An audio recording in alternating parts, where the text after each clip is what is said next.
Hi అండి, నమస్తే. నేను మీ Sonia. Welcome back to our channel smart సోనీస్గా. ఈరోజు మన వీడియోలో ఒక మంచి డిజర్ట్ రెసిపీని అయితే చూపించిపోతున్నాను. అది కూడా బ్రెడ్తో చాలా ఈజీ ప్రాసెస్లో చేసుకోవచ్చు.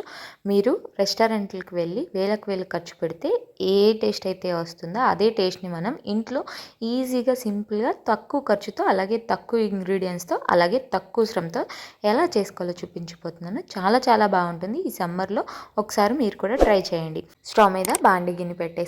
అందులోకి కొంచెం వాటర్ వేసుకోండి. కొంచెం వాటర్ వేసుకుంటే ఏంటంటే తడి వల్ల మనకి అడుగు పట్టకుండా ఉంటాయి పాలు అనేది. సో ఇలా వాటర్ వేసుకున్న తర్వాత ఒక 2 కప్స్ దాకా పచ్చి పాలను అయితే వేసుకోవాలి. నేను ఇక్కడ ఫుల్ ఫ్యాట్ మిల్క్ని యూజ్ చేస్తున్నాను.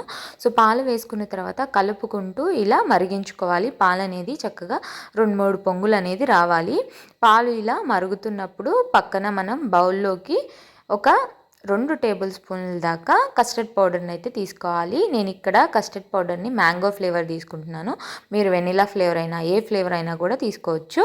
సో ఇలా కస్టర్డ్ పౌడర్లోకి ఒక పావు కప్పు దాకా మిల్క్ వేసుకొని చక్కగా అంతా కూడా లమ్స్ ఏమీ లేకుండా ఈ కస్టర్డ్ మిల్క్ని చక్కగా నేను వీడియోలో చూపించిన విధంగా ఇలా లమ్స్ ఏమీ లేకుండా కలిపేసుకోవాలి. ఇప్పుడు ఈ కస్టర్డ్ మిల్క్ని మనం పాలని మరిగించుకుంటున్నాం కదా, ఆ పాలల్లోకి అయితే యాడ్ చేసుకోవాలన్నమాట.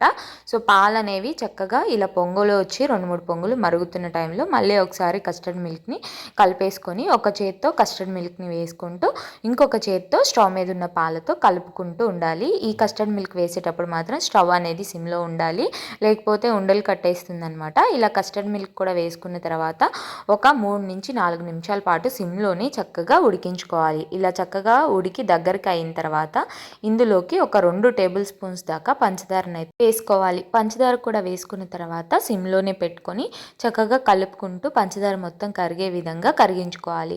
పంచదార కరిగితే కొంచెం మనకి ఇలా లూజ్ కన్సిస్టెన్సీ అనేది వస్తుందన్నమాట. ఇలా లూజ్ కన్సిస్టెన్సీ వచ్చిన తర్వాత ఇందులోకి మీ దగ్గర ఉంటే కనుక ఒక పావు టీ స్పూన్ దాకా సాఫ్రన్, అది కుంకుమ పువ్వు, అలాగే ఒక 1/2 టీ స్పూన్ దాకా యాలకుల పొడి కూడా వేసుకొని చక్కగా అంతా బాగా కలిసే విధంగా కలుపుకోవాలి. ఒక 1/2 నిమిషం పాటు కలుపుకోవాలి. మీ దగ్గర కుంకుమ పువ్వు లేకపోతే స్కిప్ చేసేయండి. నేను ఫ్లేవర్ కోసం అలాగే కలర్ కోసం వేసాను. సో ఇలా 1 నిమిషం పాటు మరిగించుకున్న తర్వాత కొంచెం దగ్గర పడుతుందన్నమాట. అప్పుడు ఇందులోకి సన్నగా కట్ చేసుకున్న డ్రై ఫ్రూట్స్ని అయితే వేసుకుంటున్నాను. నేను ఇక్కడ బాదం, పిస్తా, అలాగే జీడిపప్పును అయితే యూజ్ చేస్తున్నాను. వీటన్నిటిని కలిపి ఒక 1 టేబుల్ స్పూన్ దాకా వేసాను అనమాట. వీటిని కూడా వేసుకున్న తర్వాత ఒకసారి చక్కగా కలిపేసుకొని స్టవ్ ఆఫ్ చేసుకొని పక్కకు దించేసుకోవాలి. పక్కకు దించేసుకున్న తర్వాత ఈ కస్టర్డ్ మిల్క్ కంప్లీట్గా చల్లారిపోవాలన్నమాట మనకి. సో కలుపుకుంటూ చల్లారబెట్టేసుకోండి. అలాగే వదిలేస్తే కనుక పైన మీగడలాగా ఫామ్ అవుతుంది. సో చూడండి, కంప్లీట్గా చల్లారిపోయిన తర్వాత మన కస్టర్డ్ మిల్క్ అనేది ఈ కన్సిస్టెన్సీలో ఉంటుంది. మీకు కస్టర్డ్ మిల్క్ అనేది కొంచెం దగ్గరకు అయ్యి తిగ్గా కనుక ఉంటే కాచి చల్లార్చిన పాలు వేసుకొని లూజ్ కన్సిస్టెన్సీ చేసుకోవచ్చు అనమాట. ఇప్పుడు ఈ మిల్క్ కస్టర్డ్ని పక్కన పెట్టేసుకొని ఇక్కడ నేను బ్రెడ్ స్లైసెస్ అయితే తీసుకుంటున్నాను.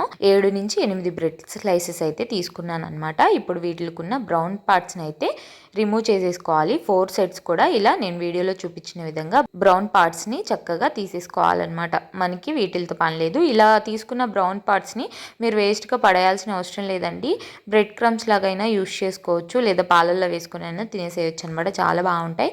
సో ఇలా సైడ్స్ అన్నిటిని కూడా కట్ చేసుకున్న తర్వాత ఇప్పుడు ఒక్కొక్క బ్రెడ్ పీసెస్ని ఇలా 4 పీసెస్ లాగా అయితే కట్ చేసుకోవాలి. చూస్తున్నారు కదా, ఇలా కట్ చేసుకోవాలన్నమాట. అన్నిటిని కూడా కట్ చేసుకొని ఇలా ప్లేట్లోకి అయితే పక్కన పెట్టేసుకోవాలి. ఇలా ప్లేట్లో పెట్టేసుకున్న తర్వాత స్టవ్ మీద ఒక ప్యాన్ పెట్టేసుకోండి. స్టవ్ మీద ప్యాన్ పెట్టేసుకున్న తర్వాత ఇందులోకి ఒక 2-3 టేబుల్ స్పూన్స్ దాకా నెయ్యి వేసుకోండి. ఇప్పుడు ఈ నెయ్యిలో మనం బ్రెడ్ని వేయించుకోవాలన్నమాట. నేను నెయ్యి యూజ్ చేస్తున్నాను కదా, మీరు నెయ్యి ప్లేస్లో ఆయిల్ అయినా కూడా యూజ్ చేసుకోవచ్చు. సో ఇలా నెయ్యి అనేది చక్కగా కరిగిపోయిన తర్వాత మనం కట్ చేసుకుని బ్రెడ్ పీసెస్ని పెట్టేసుకొని ఇలా 2 సైడ్స్ కూడా మీడియం ఫ్లేమ్లో పెట్టుకొని గోల్డెన్ బ్రౌన్ కలర్ వచ్చేంత వరకు ఫ్రై చేసుకోవాలి. ఇలా చక్కగా అన్నిటిని కూడా ఒకదాని తర్వాత ఒకటి 1 సైడ్ కాలిన తర్వాత ఇంకొక సైడ్కి టర్న్ చేసుకుంటూ చక్కగా ఇలా బ్రౌన్ కలర్ వచ్చేంత వరకు ఫ్రై చేసుకొని అన్నిటిని కూడా ఇలా చక్కగా ప్లేట్లో పెట్టేసుకోవాలి. అలా వేయించుకునేటప్పుడు మీకు గీ కనుక తక్కువగా అనిపిస్తే కొంచెం గీ యాడ్ చేసుకుంటూ ఇలా చక్కగా ఫ్రై చేసుకోవాలి. ఇప్పుడు వీటిని పక్కన పెట్టేసుకోండి. ఇప్పుడు స్టవ్ మీద అదే ప్యాన్ పెట్టేసుకుని అందులోకి ఒక పావు కప్పు దాకా పంచదారను వేసుకోవాలి. మరొక పావు కప్పు దాకా నీళ్ళను కూడా వేసేసుకొని పంచదార కరిగేంత వరకు మీడియం ఫ్లేమ్ ఫ్లేమ్లో కరిగించుకోవాలి. మనకి ఇక్కడ ఎలాంటి పాకం రానవసరం లేదండి, జస్ట్ పంచదార కరిగితే సరిపోతుంది. పంచదార అనేది కరిగిపోయిన తర్వాత ఇప్పుడు ఒక 2 నిమిషాల పాటు చక్కగా బాయిల్ చేసుకోవాలి మీడియం ఫ్లేమ్లో పెట్టుకొని. ఇలా చక్కగా బాయిల్ చేసుకున్న తర్వాత స్టవ్ ఆఫ్ చేసేసుకొని పక్కకు దించేసేసుకొని వేడివేడిగా పంచదార నీళ్ళు ఉన్నప్పుడే మనం ముందుగా ఫ్రై చేసి పెట్టుకున్న బ్రెడ్ ముక్కలు ఉన్నాయి కదా, వాటిని వేసేసుకొని ఇలా 2 సైడ్స్ కూడా డిప్ చేసుకొని వెంటనే తీసేయాలి, లేకపోతే బ్రెడ్ అనేది మరీ టూ సాఫ్ట్గా అయిపోతుంది.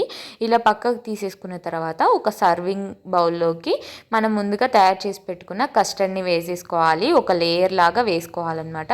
వేసుకున్న తర్వాత పంచదార నీళ్ళతో డిప్ చేసుకున్నాం కదా, ఆ బ్రెడ్ పీసెస్ని కూడా ఇందులోకి ఒకదాని తర్వాత ఒకటి చక్కగా ఇలా కస్టర్డ్ పైన మొత్తాన్ని కూడా స్ప్రెడ్ చేసుకోవాలి.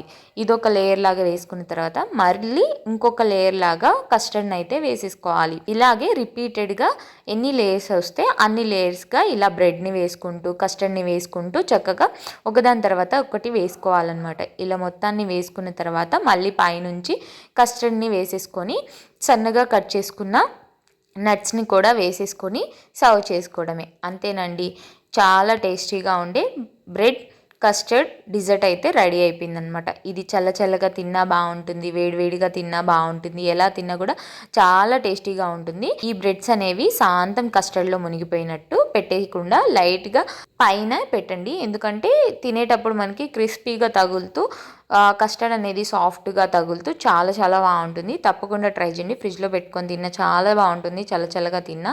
మనం వేలకు ఖర్చు పెట్టి రెస్టారెంట్కి వెళ్ళి ఇలా డిజర్ట్స్ తినే కంటే ఇంట్లోనే ఈజీగా సింపుల్ ఇంగ్రీడియంట్స్తో సింపుల్గా తక్కువ ఖర్చుతో చేసుకోవచ్చు. తప్పకుండా ట్రై చేసి ఎలా వచ్చిందో, మీకు ఎలా అనిపించిందో మీ ఫీడ్బ్యాక్ని నాతో షేర్ చేసుకోవడం అస్సలు మర్చిపోద్దు. ఈ వీడియో కనుక నచ్చితే వీడియోని లైక్ చేయండి, మీ ఫ్రెండ్స్ అండ్ ఫ్యామిలీ రిలేటివ్స్కి షేర్ చేయండి. ఇంకా ఎలాంటి ఈజీ అండ్ క్విక్ రెసిపీస్ కోసం ఈ స్మార్ట్ సోనీ శివ ఛానల్ని సబ్స్క్రైబ్ చేయండి. ఈ వీడియో అయితే ఇంతే, మరొక మంచి వీడియోతో మళ్ళీ మీ ముందుకు వచ్చేస్తాను. అంతవరకు సెలవు. By all. Thanks for watching.